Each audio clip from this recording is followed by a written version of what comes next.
Okay, sorry about that. Had to break this into two videos. So anyways, pressure of speech pretty much means it's a tendency to speak rapidly. It's not apparent to the listener. Usually people with schizophrenia and mental issues, and people that use, quote, cocaine, and other sorts of drugs they have listed here, have pressure of speech. Also people that have a hyperactivity disorder or have bipolar issues are classified with having pressure of speech.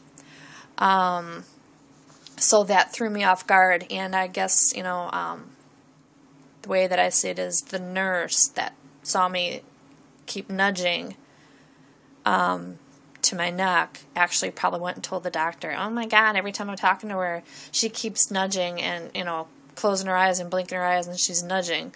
So once again, and then, of course, I say I'm on the word Xanax, so once again, they're going to think, they're putting two together already, thinking that I have this, mental illness.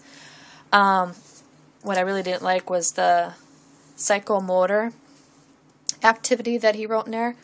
That is like relating to movement or muscular activity associated with mental processes, especially effects. It's also relating or characterizing movements of the body associated with, mental activity. That's also usually seen with people that have psychotic issues. So that is really what did it for me with this. Like I said, I had to go through a lot to get this taken care of. I have talked to the chief of staff. I have talked to the ER manager, and we discussed everything. And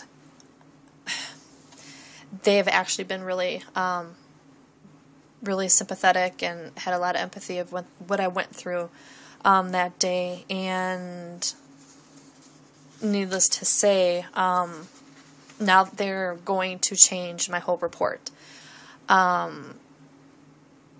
They were actually surprised that, but they really weren't surprised that the Zofran, I had a side effect to Zofran, which, I do have side effects to a lot of medications, so it wasn't like it surprised me, but they should have figured that out, because 8 milligrams is a high dose for some people.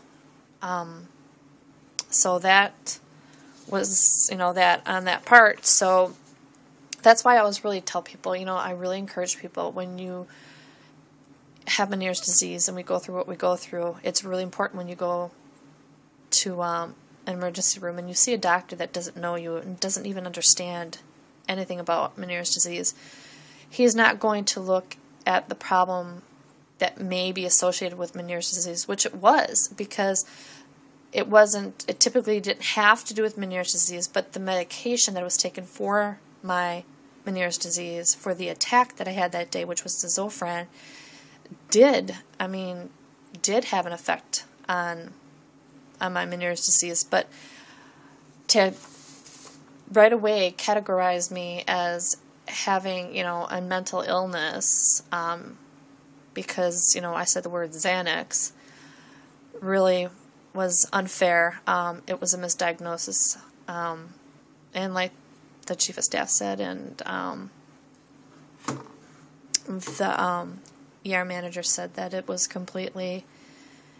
not acceptable. I don't know what's going to happen to the doctor, but they are willing to actually change my whole report. They actually asked me if I could write some sort of letter or something regarding Meniere's disease and what we feel when we have attacks, what we live with every day with Meniere's disease, so she can actually train a staff better on how to understand these patients that come in with, these symptoms, with this disease. And she said that, it's really hard because it's such a rare disease that a lot of doctors, ER doctors, don't understand it, neither do the nurses. And you can't treat people the way they should be treated unless you know what you're dealing with. What I mean is, if I come in there and I say, I know my own body, basically, I know my own body, I know Meniere's disease, I've had it for so long, I'm telling you, with my heart rate, it has nothing to do with this. The disease itself, it is something else. And, we do have a right to have other issues. I mean, we do have other health issues that aren't or do not pertain to Meniere's disease, and people don't understand that. Doctors don't understand that. ER doctors really don't understand that. All in all, it came to she is going to have, I guess, a staff meeting with the nurses and the doctors regarding Meniere's disease. And she said it's about time that they start, understanding more on this disease. And like I said, she asked me to write a letter so she could present it at the meeting. And she even said she would like some more information. If I could print off valuable information that would be useful for her and her staff, to please do so, which I'm going to do. And she had also said that if she ever needed somebody or needed me to come in during a meeting and talk about my life with Meniere's disease, that, if I would be open to doing that. And of course I said yes. So for me, for us, I think this is a big step in the medical field, because look what happened. I mean, one, because of my medications and them not listening to me, I was misdiagnosed. And to say that just because I have Meniere's disease, and this is why I get so upset, just because you have Meniere's disease doesn't mean you have a mental illness.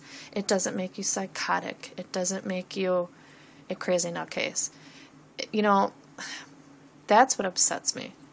When people talk about, having, this mental illness situation, with Meniere's disease. I have really good days. I have really bad days. But, not everybody knows. Everybody's different, and everybody's different. I understand that too. But it's not fair to us to be categorized as having a mental illness all the time. So I thought I'd share with you this. I thought, I accomplished something today, kind of for everybody. So if everybody, I don't know how many of you lasted through this second video, the first one, whatever, kudos, but I can't imagine sitting here writing all this because I probably would have ended up in an attack. But I hope you guys have a great day. Talk to you later.